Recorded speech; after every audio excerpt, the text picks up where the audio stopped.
Early voting starts next week, doesn't it? Yes, on Monday. And you'll be right there, right? I will be there. I will be there. Well, I'll be voting early too, but most of mine are for runoffs because, you know, I live right outside the city and we don't have any school board races, but I am going to go out there and show my support for Dwayne Burns. There's a free plug for you, Dwayne. I'll plug him as well. Yeah. Well, he's going to be a lot better for schools than I believe than his opponent would be. Yes, sir. And I know that's an important thing for you because you live in Burleson, but you go to Joshua SD like so many of us do. Well, yes. Not me, but so many of the Burlesonians do. Yes. And they got their school board race coming up in a month or less than that, 3 weeks. And they're going to be on the show that week right before the election. The two candidates, I believe, Cody Lee and Ryan Watson, I believe their names. Yes, Ryan Watson. Cody Lee, this will be his second go-round, I believe. I highly respect both of them, though. And I'm looking forward to it. And also, Lee Wright's going to come and talk about the bond because I do know they need that. That's, yes. They got overcrowded schools by far, but that's for later on. Okay. We'll talk about you in a minute after do the sponsors. We have a new sponsor today, and I'll introduce them at the end. All right, but one of our oldest sponsors, not oldest in terms of age, but in terms of tenure. Yeah, I got it. Otto will like that. Our Place, of course. I'll be there this week. I was there last week. I spent a lot of time in Our Place. I'm like a piece of the furniture now. Also, everybody knows about Gina's Pizza. Oh, yes. Have you tried it yet? Yes. Tell us about it. And I absolutely love it. I did get to go the first week that they opened up. That Meat Lovers Pizza is on point, as well as their sweet tea. Couldn't ask for any better. But I'm having a meet and greet this Wednesday evening from 5 to 7 at Gina's Pizza. Well, that's something everybody should make. That's a good place to have a meet and greet because there's going to be a lot of people there. And I will say Otto has done an awesome job on the atmosphere there. And I'm really proud of what he's done and still trying to keep Gina's alive, if you will. Well, from what I see, there's standing room only business. So yes. Well, that's great. All right. Also, Wild Cigar, they've been very active in local events. I was there at an event yesterday for Harvest House, and they had supplied one of the gifts there. Very nice small humidor box with several very nice cigars. I'm not a cigar expert like they are, but I know a decent cigar when I see one. And it was really nice. I'll talk about that event towards the end of the show because there was a lot going on at that event yesterday. But thank you, Wild Cigar, for your civic support and for your great service, great cigars, great bar. It's a good place to go hang out. Also, Tiffany Nico over at Local Life Magazine. Check out locallifetx.com for updates to the latest issue and what's going on. And sometimes you get specials through that online source. But the new magazine has already been out. It's 30,000 homes, 30,000 people see it. Plus, people will peruse it when they're at retail establishments like Otto's. And he has several copies, like our next sponsor, Gail at Southern Gym. She has several extra copies. And so while people are waiting or perusing or whatever, they can look at the magazine. But Southern Gym's got a lot going on. Do we still have that Kentucky Derby thing? Yes, we do. There it is. On May 4th, there's going to be the Kentucky Derby Day at Southern Gym. Gail is really into equestrian sports and things of that nature. And from 3 to 7, there's going to be bourbon, and there's going to be mint juleps, and there's going to be a raffle that's going to benefit that equine therapy group called Wings of Hope. And it's really a big deal. Now, you and her have something in common. Don't you have an Aggie daughter now? Yes, Tell us about it. I do. So we spent this past weekend in Aggie Land, College Station. My daughter received her Aggie ring, and we are looking forward to graduating in December. Well, her son goes there as well. I think he's a sophomore, but I'm not sure. But her son goes there. My son went there, got his graduate degree. So I've had to kind of, reassess my relationship with Texas A&M, put aside my Baylor partisanship and whatnot, because there's so many people here that just love that school. Oh, let me tell you about traditions. Holy cow. There are so many traditions there, and we tried to cram as much. We thought we did this last year for family weekend, but we crammed in more this weekend. But watching those kids, I say they're kids. Yeah, they're kids to us. But the traditions, they are alive and kicking. And we had the privilege to go to the baseball game against Vanderbilt on Friday night. And it was intense. And Oh, yeah. yes, they called it the mercy rule. I still call it a run rule. Yeah. But it was really So Vanderbilt interesting. run ruled A&M. I thought No, other way around. A&M, no, they were okay. on their home field, and Yeah. they showed them, hey, They do love here their you go. school. Yes, they do.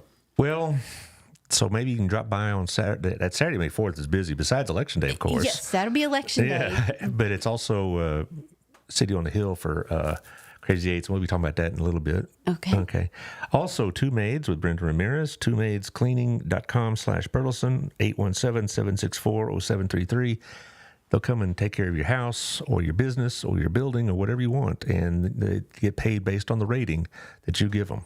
And they do a lot of businesses. They do windmiller building. Gala has it done, and several of my B&I friends have it done either for themselves or like their parents. And they just love it. Yeah, they think they do a great job. Yeah. Also, thank you to Old Pro Roofing. Supposedly, we're going to have bad weather tonight, like they always say. I really think that the grocery stores and the weathermen are in cahoots. So, oh no, I better go stock up on everything. We have Armageddon coming in, and we don't even get a sprinkle. But call John Williams at 817-734-2756. It's better to call him before the storm so you can find out just what kind of shape your roof is in. You don't want to find out during the storm, oops, I have a leak. That's a bad time. Right. But he'll tell you what's going on without any upsell or hassle. Also, thank you to Camco with Sammy Campbell and Candy Gow. You probably deal with Candy some. I mean, in the real estate business, do you deal with her I often? have met both of them. I know that they stay busy. Yeah, they do. Well, if they're a good place to go look for mortgages or refinancing and new mortgages. I've done it with them twice when they were in other big companies. I was going to say, I think they were in different places. Well, they started this back in November, but they were said, we want to be our independent brokers because there's a lot of volatility, as you know, in that mortgage field, and so they wanted to have something they could latch on to for themselves. So call Sammy at 817-778-4592 and Candy at 817-925-2661. And our newest sponsor, starting today, Jeff Kelly. With Jeff Kelly Realty. Now, you know Mr. Kelly, right? I do. Yeah. And I will say, he is another realtor. Yes. But he is one of the funniest people I've ever had the privilege to sit next to because you really have no idea what he is going to say. But he is excellent as well. Well, from what I've seen with the realty business, it's kind of like, with a couple exceptions, I guess, but most of y'all are pretty collegial. Yes. You're kind of like, there's room enough for everybody, and there's not, I've seen it. What I've seen is that there's a lot of cordiality, if that's the word. Yes. So, and that's a nice thing, For a lot of us, especially the Burleson area tour or realtors, we get along pretty well. Well, there's some competition, yes. There's definitely, I'm going to say, healthy competition. Of course, there you go. Yes, but when you really look at it, like if we can work together, hey, that's excellent. So his cell number is 817-781-0546. His office number is 817-720-6300, or you can get him at jeffkellyrealty.com. Or actually, that's his email address, jeff@jeffkellyrealty.com. And then his website is sellingthe817.com. Y'all get together Thursdays at Autos? yes. So that, I chair that committee. Oh, you okay? Yeah. So yeah, we meet over for the Burleson area tour group on Thursday mornings. People get there as early as 7 a.m. Yes, I know. I'm there every other Thursday. Yes, as early as 7 a.m. And the majority of people get there about 8:30. We network, and it's open to anyone in the real estate industry. So. Well, we see them setting up. I'm there with a Sunday school class every other Thursday with the men, and we try to solve all the world's problems. Oh, good. I'm glad to know that you're over there. We're not getting very far, but I see we kind of overlap our meetings, so I see several of your peers there. Yes. But let's talk about you for a while. Okay. All right. You've been campaigning now for a few months. Have you learned anything? Okay.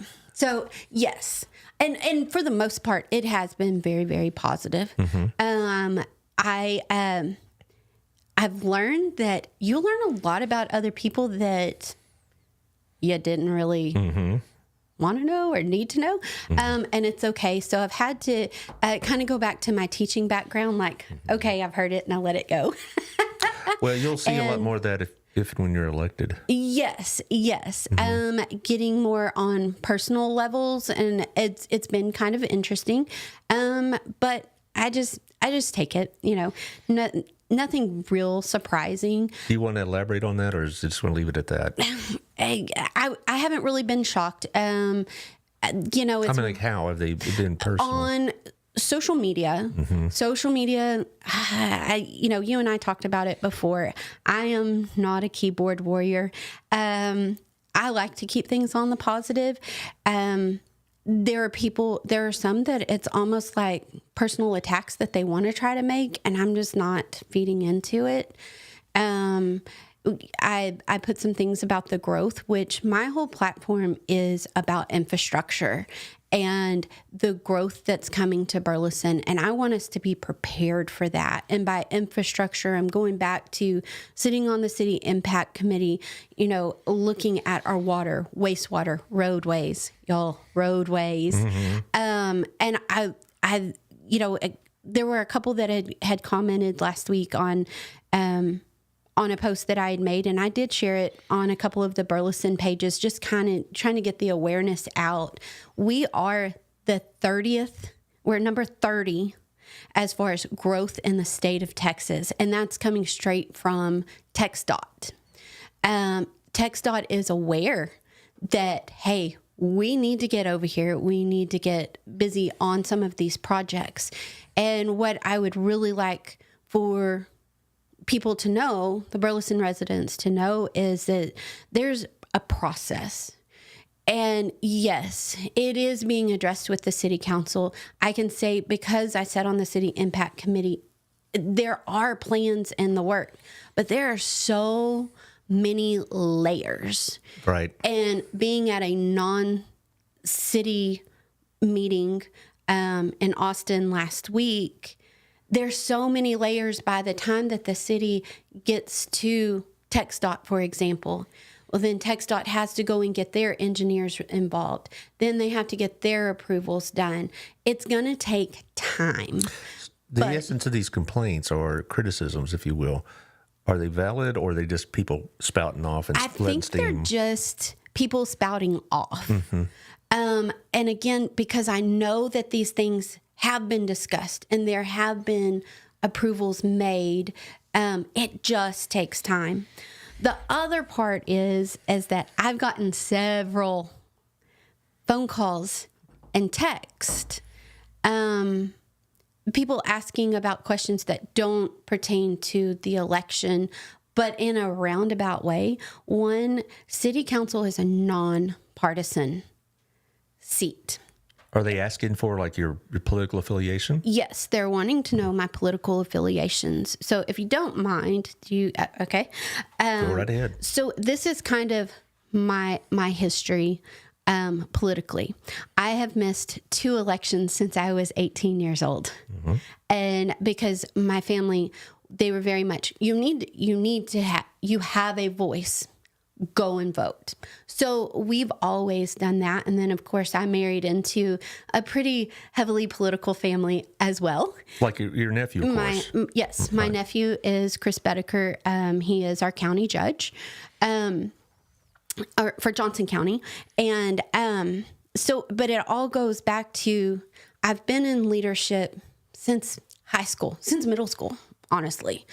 I had the opportunity. I got to hear Lady Bird Johnson talk one time. And oh my gosh, it was amazing, because here was a woman that she said, I want to make things beautiful. And so she's the one who started the blue bonnets going up and down the highway. So she was a woman that I looked up to, and I even did a book report, I believe, in 4th grade when I did Texas history because of her blue bonnets. Ann Richards, I got to hear her speak in Austin to the student councils of all of Texas. All of the leadership was there. All of us officers were there, and we got to hear her speak. And didn't necessarily line. I didn't know at that time. Am I a Democrat or Republican? I didn't know. You're a kid. I was a kid, Right. But she left an impact on me more than anything. Get out there, be heard, step up, do what you can. And so that's my take on that. There have been elections where, trying to choose the less of two evils. Well, I didn't quite line up with either one of them. And I did vote independently. This last time, I will tell you, I do lean on the conservative side. The way that politics is right now, being you're either hardcore Democrat, you're a hardcore Republican, I don't fall in either of those. Neither do I.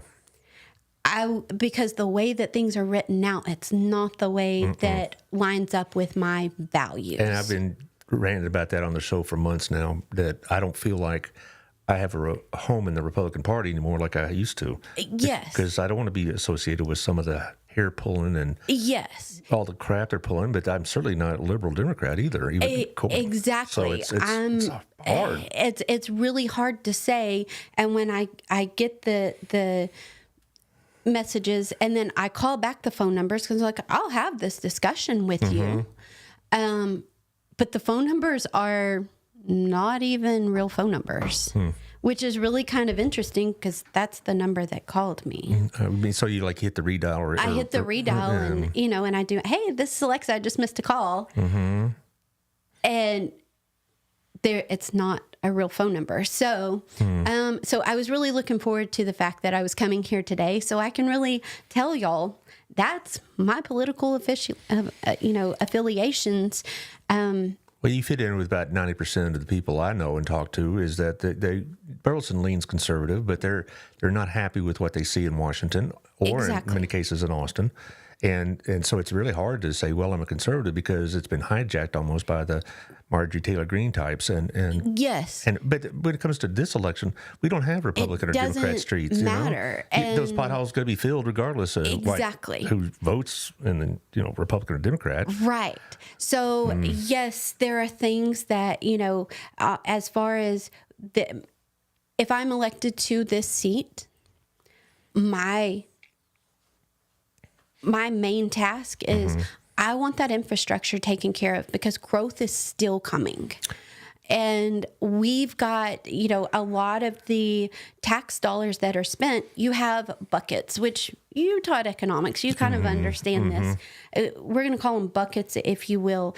And so many tax dollars can be paid here, and it comes from over here. And so many tax dollars can come from this spot to pay for this. And you can use impact money to pay for this, but you can't use that money to make repairs on 50, 60-year-old water lines. Well, what you're experiencing is what I've seen in the last couple elections. I mean, in the last one, Ronnie Johnson was considered to be a Democrat. I'm like, you got to be kidding me. And if you know Ronnie Johnson, yes, that's ridiculous. Yes. And then they make that joke or comment about Victoria being a liberal Democrat. She's not a liberal Democrat, but she's not. Yeah, yes. And and because she worked for Chet Edwards back in the day and that kind of thing, so she must be a left winger. I'm like, I never met Chet Edwards then either, but.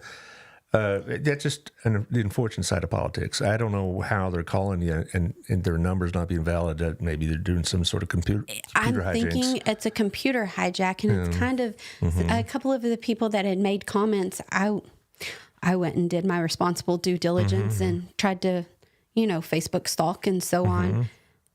And they have 7 friends. Well, they're probably fake profiles. Yes. That's a very common thing. Yes. So it's a cowardly thing is what it is. It really is. It really is. And one lady, Sherry Scott, I believe she was just coming from a passionate point of view that she's very much about parks. But it's Larry Scott's wife, right? And well, no. You didn't know that?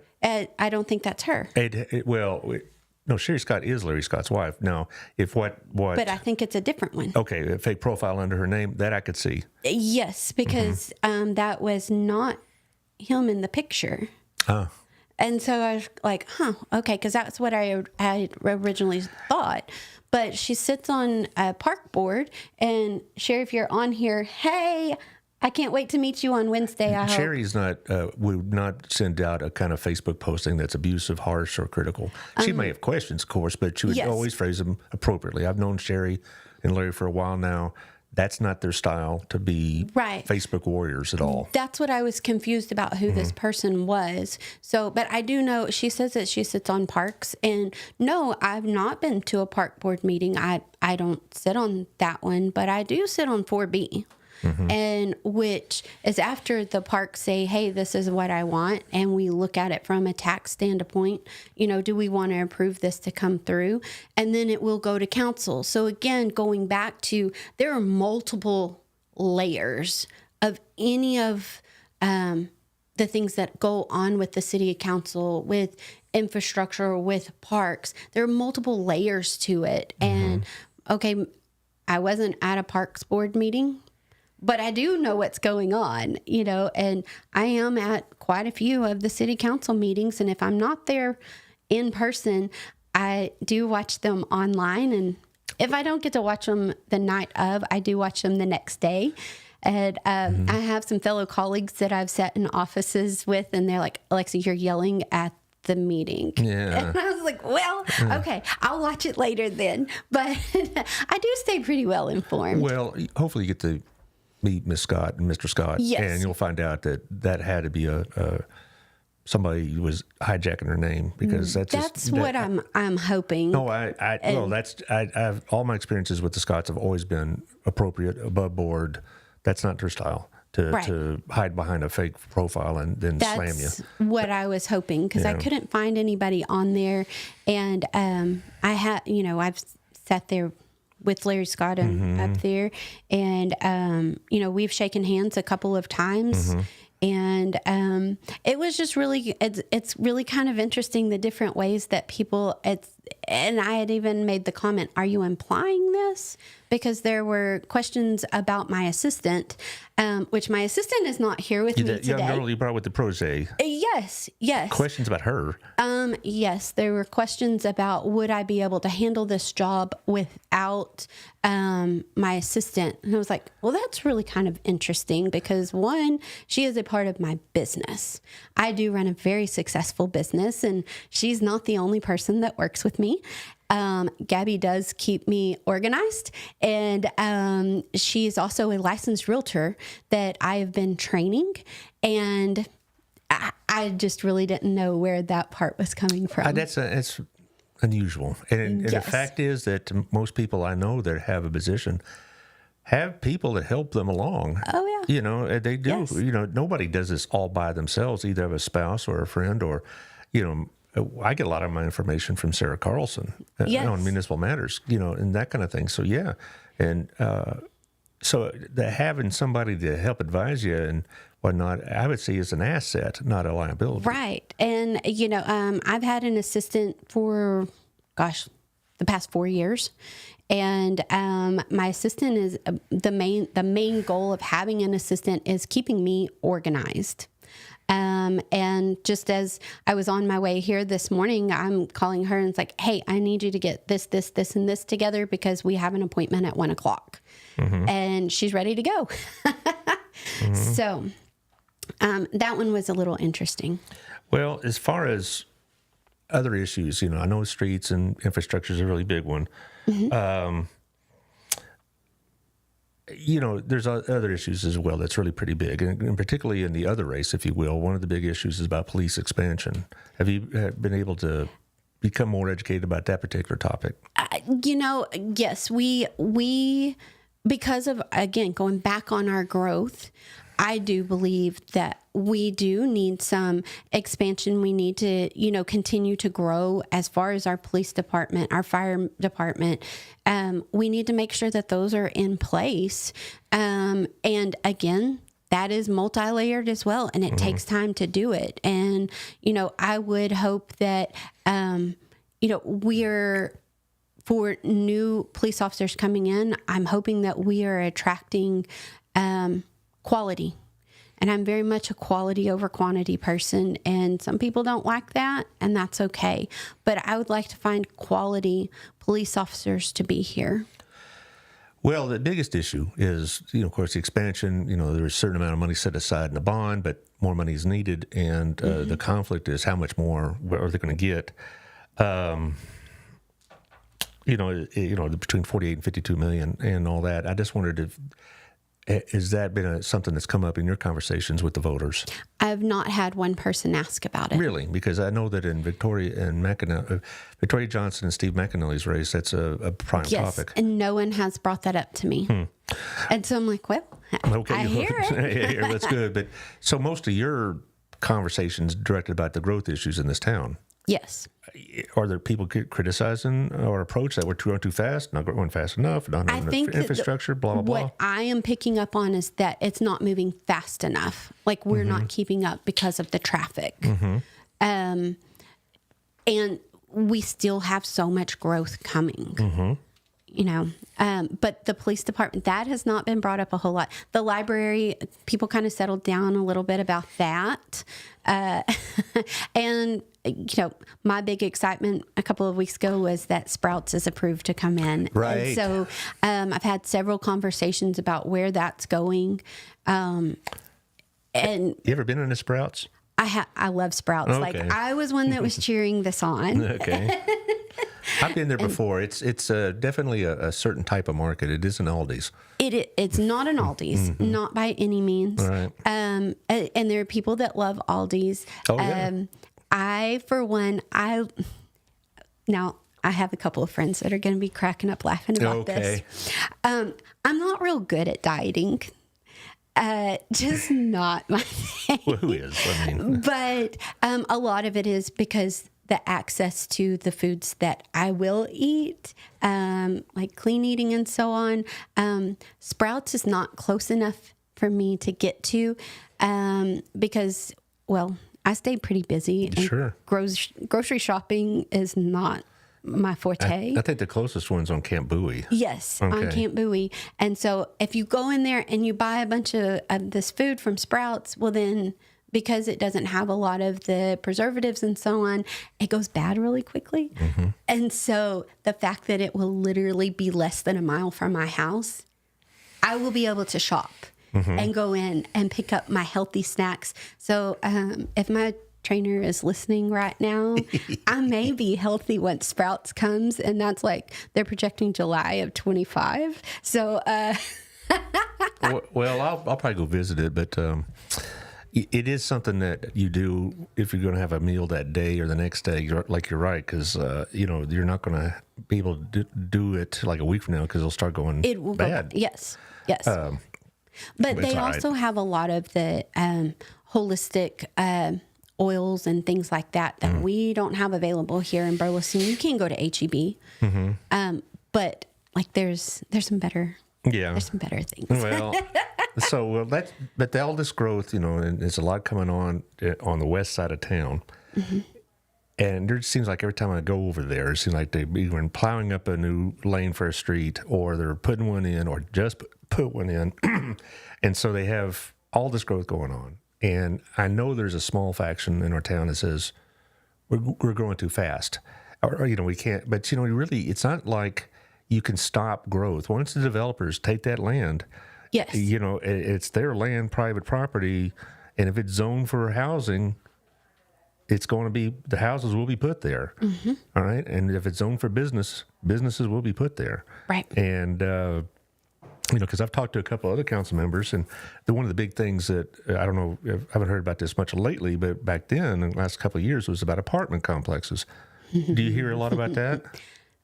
That we don't want anymore? Yeah, that's that kind of thing. Yes, yeah. yes. So some of your people you talk to for votes and all that, they bring this up. Yes. Okay. I was again there at several of those council meetings when several of those were approved.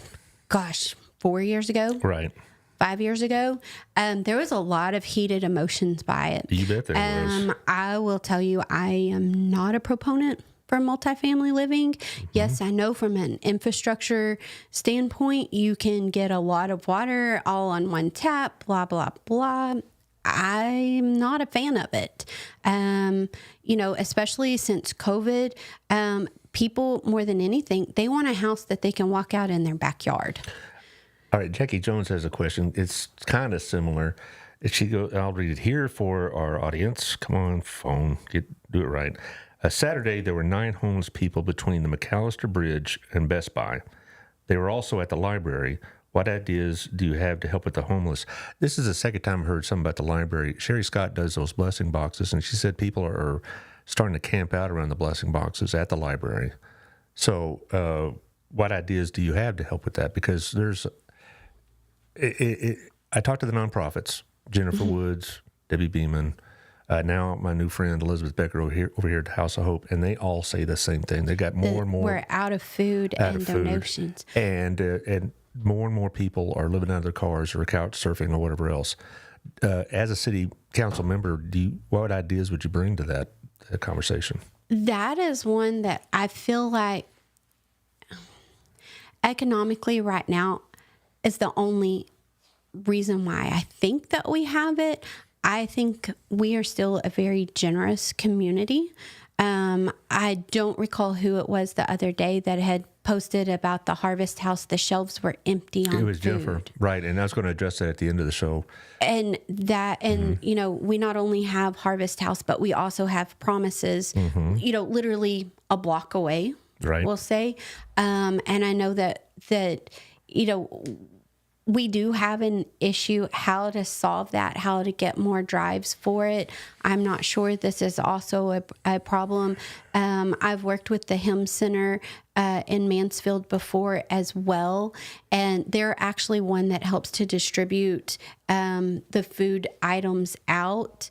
I don't know that there's like one set solution to it other than, one, we don't want people to be hungry, and we don't want them to be homeless, but we don't really have anywhere for them to go at this time. And I don't know if our city budget could allow it. Here's the other problem is, let's say the city says we're going to do something about this. We're going to create a shelter or a space for it. Where are you going to put it? I mean, that's the whole... Not in my backyard kind of attitude will come up. Yes, exactly. Because... the old buildings that we've had, well, we've been watching those come down. One solution several years ago was taking some of the old malls that are closing down. The one that I think of is the one in Hillsborough, but right. It's closed down. What if we made that a shelter? Well, that's not where the people that we're talking about right now are located. And Hillsborough would probably have something to say about that. And Hillsborough, yes, I don't think they would be happy about it either. No. But, I don't think that there is a solution to the problem at this time. As far as I know, we don't necessarily have a shelter here in Burleson, but there is one in Cleburne, but I do know as well, the shelter in Cleburne is frequently full to capacity as well. And they do have some places that, some of the families they will allocate money for hotels. They're right off of 174. Well, one solution that has been told to me a while back was, well, we just have some sort of way of transporting them to those shelters on Lancaster and Fort Worth. They're overstocked as well. Yes. And if you go, you exit Lancaster right about sunset. Right. I will tell you, it's very sad. It's very disheartening. And honestly, it's a little scary. It is. I know what exactly. And see, that's the thing about it is, the people I talk to about this, the nonprofits, say most of these people that are homeless are not mentally ill or they're not bums. They have been kicked out of their apartment because they can't afford the rent. And a lot of them have jobs. Yes. A lot of these homeless people that they deal with work at the various stores around here in town or in Everman or Crowley, and they have jobs, but they don't pay enough to pay for the rent. Here's Sherry Scott. Now, this is what, okay.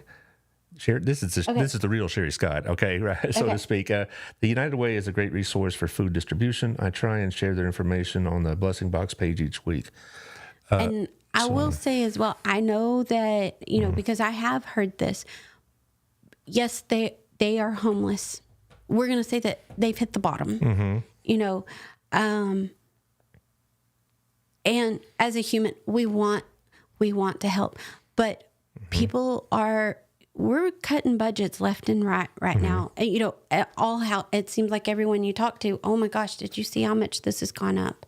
Have you seen how much, you know, I can't afford to do this right now because it's gone up. You know, I wanted to make this meal, but did you see the price on that? That I think everybody, because we do donate, you know, I donate to the United Way. I think it comes out every 6 months. You know, you have all of these donations set up, and it's a matter of people are having to cut back at home. They don't have as much to give right now. Right. And that's across the board. I don't know what position Burleson could be in to be able to really make this problem better, because one, it would cost money. Two, it would cost somebody property somewhere. You know, you're not going to put a shelter down near Old Town. You're not going to put a shelter near a church or a school. You're not going to put a shelter in a business section or in a residential neighborhood.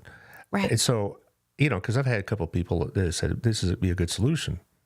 Well, there's a reason why those shelters in Fort Worth are on Lancaster, okay? And, all right, not on, you know, some other more prominent street. Second of all is that we're asking Burleson to solve a problem that's nationwide.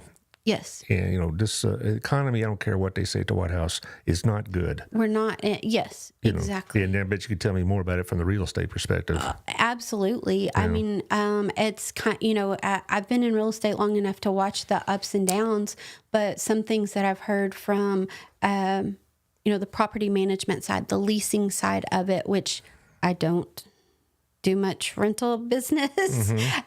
There are others that are excellent at that, but they, you know, people, maybe they have the money to qualify for a house, but then they don't have the credit, or they don't have 3 months worth of assets set to the side. You know, they don't have reserves set up. And I mean, sometimes you got to hit those, you know, hit your reserves just so you can live. So it's making it where, how do we get in those? But then as a landlord or a property owner, I want to make sure that you can pay to live in this house, you know? So it's kind of, you see the good and the bad on both sides of it. Well, Sherry also is talking to me that it'd be a good topic for my show. Sure, it'd be great. I have some space in May and a lot of space in June. So, Sherry, if you want to send me some information, I'll contact them. You know, there's the left-wing side of me, if you will. We'd like to see our city be able to kind of help contribute to the needs of these people directly, either financially or with, you know, other types of more concrete assistance. But that's not as black and white as it sounds. It's not. And, you know, when, again, going back to, you know, trying to help people out, I will be honest, my heart goes out to children. As I said, I taught for 12 years. I'm married to a family that is full of educators. And, you know, there are several philanthropy type things that I am involved in. One being Children's Advocacy Center, which, again, that's located in Cleburne, being our county seat. Don't you have something tomorrow night? And then tomorrow night is just Jules, setting it up for you. Jules and Jeans. I will be at that as well. And that one is for CASA Johnson County.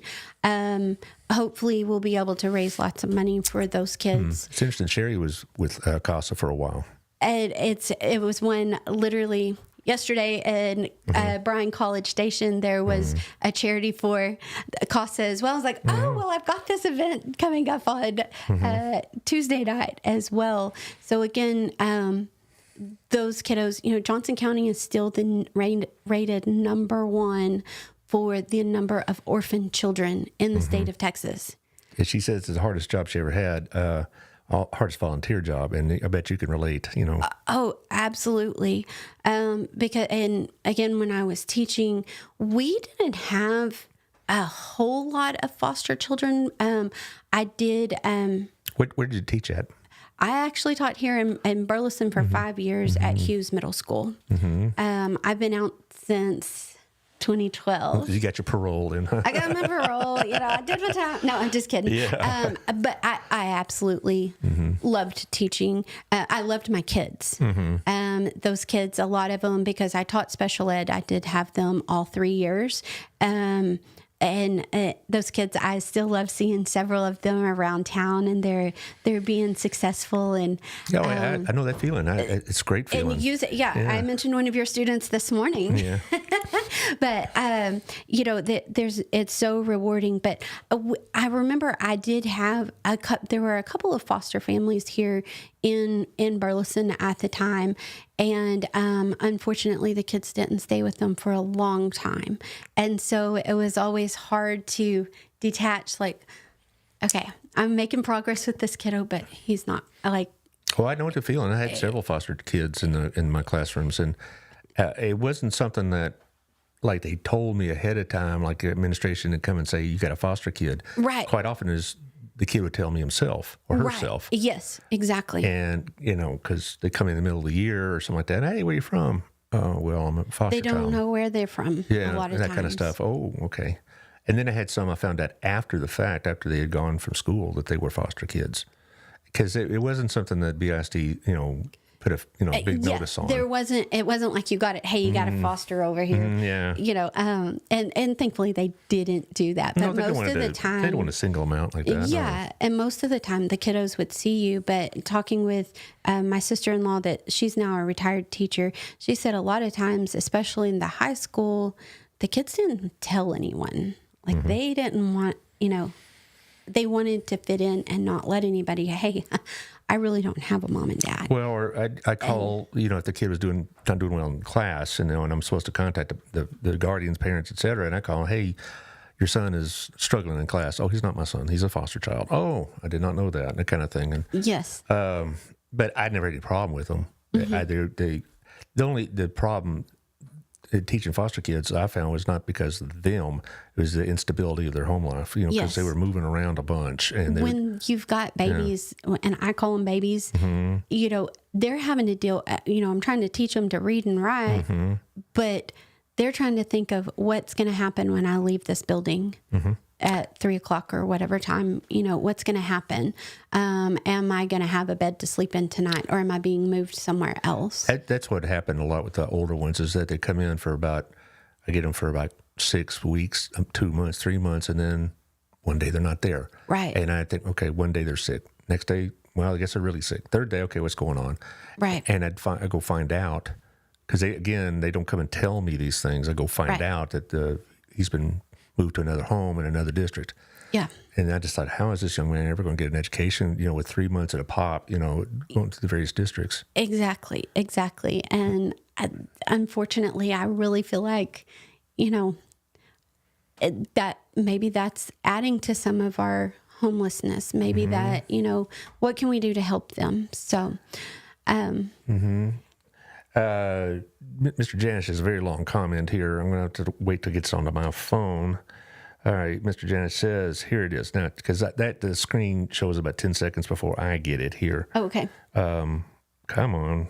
Bill, I don't have my glasses on. It's not blown up big enough for me. All right. The city doesn't have the money to make a big enough dent in a solution for infrastructure, and I don't think the voters would support a road improvement bond of $50 million to $100 million. Where would the money come from? And would you support putting a moratorium on new spending for 2 years to come up with maybe $20 million from parks and land acquisitions? No one is talking stormwaters, and that's a $150 million price tag alone. So, did you get the gist of the question? Because I was kind of reading it off the screen. That's coming back to what I was saying earlier, Bill, is this is so multi-leveled, to the point that I didn't realize how many hands are trying to put this together. And we really want a plan before they just come and start tearing up our roads. And there's going to be a lot of patience that's going to be, because they're going to have to tear up our roads to expand, to make them bigger. But there are several funds that are there. And yes, it is very expensive, but I believe that TxDOT is aware of how are they're trying to find their way of how are we going to pay for this, because it has to be done. And I just don't think that we have those answers at this time. And not being on the council yet, I've not been privy to those numbers yet. But I know that those numbers have fluctuated as well. But I also think that the longer that we put it off and the longer that we wait for somebody else to come up with that plan, that number is just going to continue to increase. He said, I assume what Bill's talking about, that if we put a moratorium for 2 years, we would come up with $20 million from the park and land acquisitions funds to help pay for some of this. That's been the issue about city budgeting, is that because of its limitations, right? If you add to one, you're going to have to either subtract from another or raise revenue, in other words, fees and taxes. And exactly. you're raising taxes in Texas is akin to being a communist, right? Particularly, Burleson would not stand for that, right? Right. Because they already pay pretty high taxes, yes. You know that. Even though the rates have come down, their appraisals have gone up, et cetera, et cetera. But if it seems to me that, there's going to have to be sacrifices made if we want to spend this for money on the streets without having to go to the bond voters again. Right. Or without having to raise taxes. That's the hard part of being city council. And school board, too, as well. Yes. And, I mean, that was one of the statements. Well, Sherry, hang on. Parks is sales tax. Okay. But that money gets dispersed different ways. And I'm going to take one note that I made on Thursday in Austin. And this was related to the schools, because evidently there was quite a surplus within Texas for this for the school issues and so on. And they decided to take away from school finance.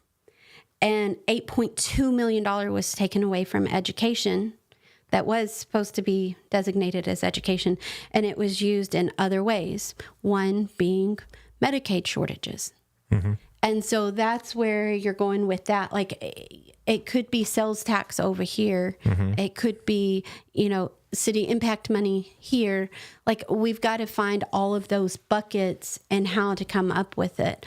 But in my opinion, and my standpoint is, if we keep putting this off, that number just continues to grow. It doesn't stop just because we say, hey, we need some new roads. We can't pay for it right now, but we need to get that platform laid out on how to get the funds to get that started. And there are multiple funds that are available. Does the city still have fees for developers for some of this infrastructure? That's what I thought. Yes. Also, it comes to the parks. There are a lot of people that put a lot of their heart and soul in those parks. If we started cutting money for that, you definitely will hear about that. Right. And that fell under the 4B category that, again, I have been a part of for the past 4 years. So, the parks money is there, money is allocated, and we have been hitting those, when we have our 4B meetings and they give us a breakdown of the budget and what's been spent and what hasn't. There's still money there for that, but that comes from another bucket. That's not going to come from, hey, we're going to put a road in. Sorry, you can't have a swing set over here. That's not what's happening there. Well, there's any program that's going to be cut, somebody's going to be upset. That's just the nature of governing. Absolutely. Are you willing to take that kind of heat?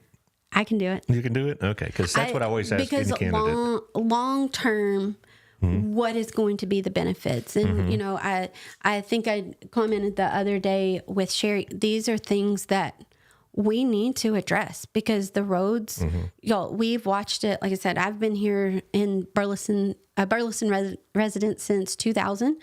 And when I moved here, I was talking to my girlfriends from Dallas, and I was like, yeah, I've got to run to Fort Worth to go to Target. And they asked me, where in the world did your husband move you to? And I was like, well, we've got a Kmart and we've got Chili's and a Cracker Barrel. That's what's right across the street from me. Yeah. And we laughed about it. Well, look at us now. Right. Oh, look at our growth. We didn't have that then. Oh, I've been here since 91 as a resident. And you're right. I mean, if you wanted to do anything practically outside of going to Bell's or Walmart, you had to go Yes, you go to Fort Worth for it. Right. Or if you want a restaurant other than Golden Corral or something like that. It's Fort Worth. Now everything's here. And now we have just about, I think we have we can cover all of it. But well, we can. And with growth brings a new set of problems. Exactly. And I don't know how some of these problems are going to be solved, honestly, given the constraints of the budget. And because, again, this board has been committed, this council, and the school board for that matter, but I'm talking about the council here. This council has been committed to keeping the tax rate as low as possible. Right. And they do get a lot of flack for the increased payments. But again, that's the appraisal issue, not the tax rate issue.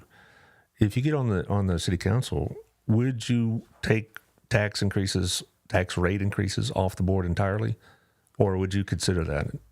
I think we will have to, given the the growth that we have. Well, I appreciate your honest answer, because that is the answer. I mean, you can't take things off the table. Right. We're going to have to, and trust me, I hear all about those tax cuts and, property, people got their tax appraisals back. And, I was one that did help many of my past clients. Hey, take this to the appraisal board. This is what you need to go and protest. And they were successful with it.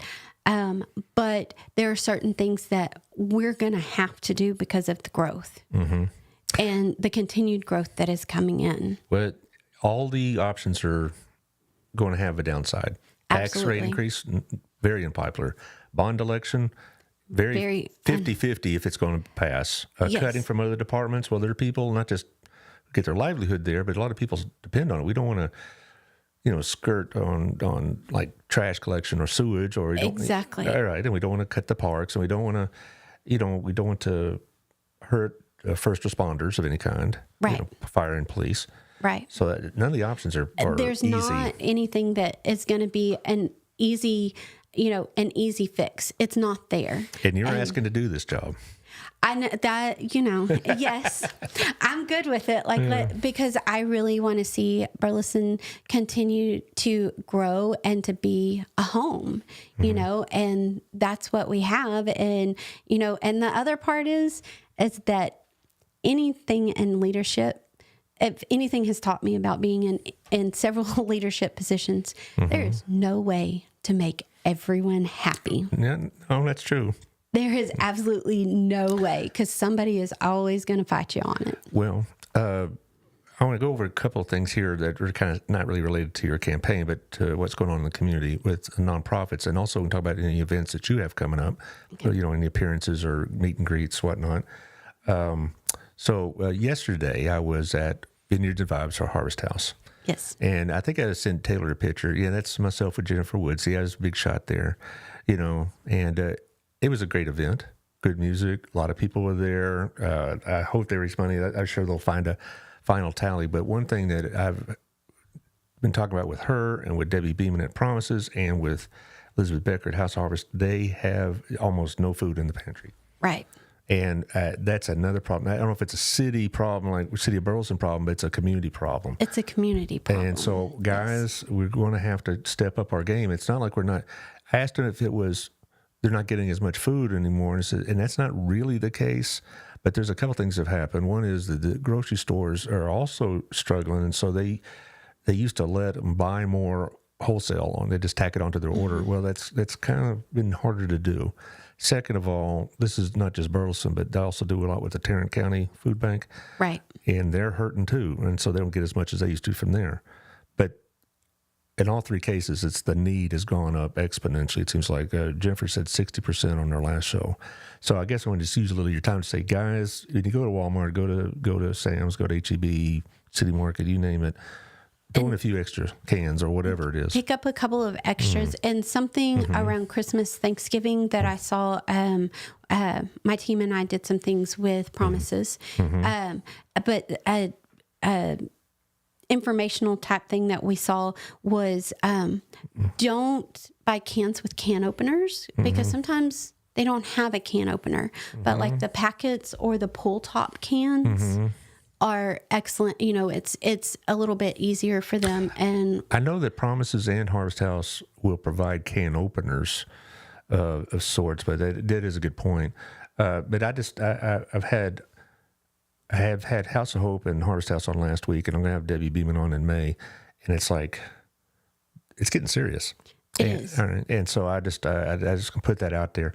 Also, next Saturday, this coming Saturday, you have the Walk for Life at Next Step Women's Center. That's a real big event. They do really good work here. Megan Swearingen is their, I guess, promotion person and fundraising person, and Summer Garcia is the head of it, and they did on show several times, and it's a really great thing they do. And they have this coming up Saturday. Also, on Saturday, the 28th, I'm sorry, we had the cornhole tournament. This is a new one. Everybody sees this and they smile and they see cornhole for buttholes, But it's colorectal cancer awareness. The Amanda Mann Clark Project is named after a woman who died of colorectal cancer, and her friends created this group together, and they're having a fundraising tournament on the 28th, 1 to 5 p.m. at Martin House Brewing, and have cornhole tournaments. They're going to have all sorts going on. And so they were on the show about a month ago. They're going to be on the show again in early June because they got something else going on. But this is a great outfit. Also on the 27th, I don't have a flyer for it, but I know the American Legion's having a garage sale at the Southern Tractor Supply Store. There's two of them, I guess, north and south, and this is the southern one. And so you get all sorts of stuff going on. Like I already mentioned, May 4th, with all that's going on that date. Yeah, there are City on the Hill. Next week, a week from Thursday, Liz Hargrove will be here to talk about this. So it's a busy time in the neighborhood, busy time in all that's going on. Yes. Also, one more thing. I messed up on my ad. Can you put that back up there? There you go. Jeff Kelly, good man. I messed up on his ad. I want to make sure that I say it correctly, that it's Jeff Kelly, Realtor with the Wethington Agency. That's who he works with, okay? And Jeff Kelly, Realtor with the Wethington Agency. So that way we do it appropriately. And you probably know what I'm talking about. I just threw them out there, but I'm going to make sure I do that. So thank you, Jeff, for joining our little crew here. Truck stays on top of us about making sure that we recognize our brokers and make sure that it is stated properly, because then we get in trouble for it. That's what he just said. He's going to be in the doghouse, so he want to make sure Wethington Agency. Okay, that's all right. I hope you realtors have these rules. I know. Yeah. Well, that's a whole nother show, and it's Well, no, I'd really like to. I'm going to have Jeff on the show. Maybe have both of y'all on at the same time. Y'all can talk together about what's going on. I don't know. He is hysterical. So. Yeah. Well, good. I look forward to getting a meeting. Can I say one more thing? You could say all you want. Wednesday night, this Wednesday night over at Gina's Pizza from 5 to 7, I'm having a meet and greet. I know that I had told Sherry the other day, please come over. I'd love to meet you, shake your hand. And, Otto's got it set up really nice over there. So please come. And I still have about 10 signs left if anybody would like a sign in their yard. Yeah, I've seen some signs around town. That's good. Yeah. Well, the last few minutes of yours, tell us what we need to know. What do we need to know? Well, about your candidacy, what you want to do, anything else that's on your mind. So another hot topic, like I said, I live in the city of Burleson, but I live in Joshua ISD. We've got a big campaign. It's a bond election. It's been really hairy the past two elections. I will tell you, as my kids both went to North Joshua Elementary. They received an excellent education. To hear that those classrooms are full right now, that absolutely breaks my heart. This is something, again, because of growth. We need to get out there and vote. I am a proponent for the bond election in Joshua, and you've got Cody Lee and Ryan Watson that are both running, and get out there and let your voice be heard. And as I said earlier, whatever I did get to hear Lady Bird Johnson speak, and I got to hear Ann Richards speak way back when, both of them are gone now. That was the thing, is get out there and let your voice be heard. And I'm an advocate of that. I tell my classes all the time, they think their vote doesn't count. And it does. Particularly at the local level, it surely does. At the local level. And sitting in Austin last week, that was one thing that we talked to several on legislation that said it starts locally. So get out there and vote, please. For the city council, early voting starts on Monday. At the subcourthouse. At the subcourthouse right across from Burleson High School. So go over there. It literally just takes minutes. Oh, less than that even. So- Particularly on early voting, it's Yes. just walk up and you may have to wait 2 minutes or something like that. Are you going to be at the voting area on May 4th? Yes. Yes, I will be there on May 4th, and I'll probably go hang out a little bit for early voting. Not a whole lot, but I do like to go in. I think those people over at the licensing section, I do like to go and tell them how. Well, it's funny because a lot of the same volunteers work all these elections, and I walk Yes. in and say, "Boy, you need to be putting this on your show more. We're not getting enough votes." So okay, because they're all older ladies, of course, Yes. except for one gentleman. But and this one lady just, she's like, "Are you talking enough about this? We're not getting enough votes." And okay, I'm doing my best, ma'am. And, historically, local elections don't get a lot of, there's not a lot of voters. So this would be a great time. Get out there, let your voice be heard. A lot of voters. Well, not a lot of voters, but a lot of people with opinions. And I just like, did you vote? No. Well, then what? Well, then exactly. Give me a break. Exactly. You know Shannon Sutter by any chance? Yes, I do. Hey, Shannon. Okay. So Shannon, she was a big advocate for the dog park. So, and we sat on 4B together for a short time. And she also had a great job, and she helped take care of my grandmother for a hot minute. And I'm very thankful for that. Okay. Well, maybe you get to meet some of these other people at these events, Yes, yes. and that'd be great. And thank y'all for the people who participated today, Sherry, Bill, Jackie, Shannon, the rest. Thank you for all your participation because you had good questions. I wish you the best of luck. I know I'm very impressed with your qualifications. Thank you. I know your opponent and you have had a good, civil, cordial election. And for the people of Burleson, I say thank you. Yes. So he'll be on tomorrow. Okay. And so you could get on there and ask him a bunch of questions, Hey, No, hey, yeah, well. he can eat more pancakes than me, by the way. Yes, I saw that. Yes. Well, Yes, he can eat more pancakes. And Steve McAnally, oh my gosh, that man is so tall. I don't know if those pancakes went to his toes or what, but he ate those 5 pancakes and then went back and ate 2 more. And I was like, oh my gosh, because I was miserable. Well, Monday he'll be on the show next Monday, and then next Tuesday Victoria will be on the show. So it's a busy time. Awesome. There it is. Brandon did post in. Steve has an unfair advantage in the pancake eating. Brandon, I'll see you tomorrow. And we'll, as far as y'all in the neighborhood, we'll talk to you later. Thank you. Yes, thank you for having me. I know. I wish you the best of luck. It's been a good conversation. Thank you. All right. We'll see y'all tomorrow, guys.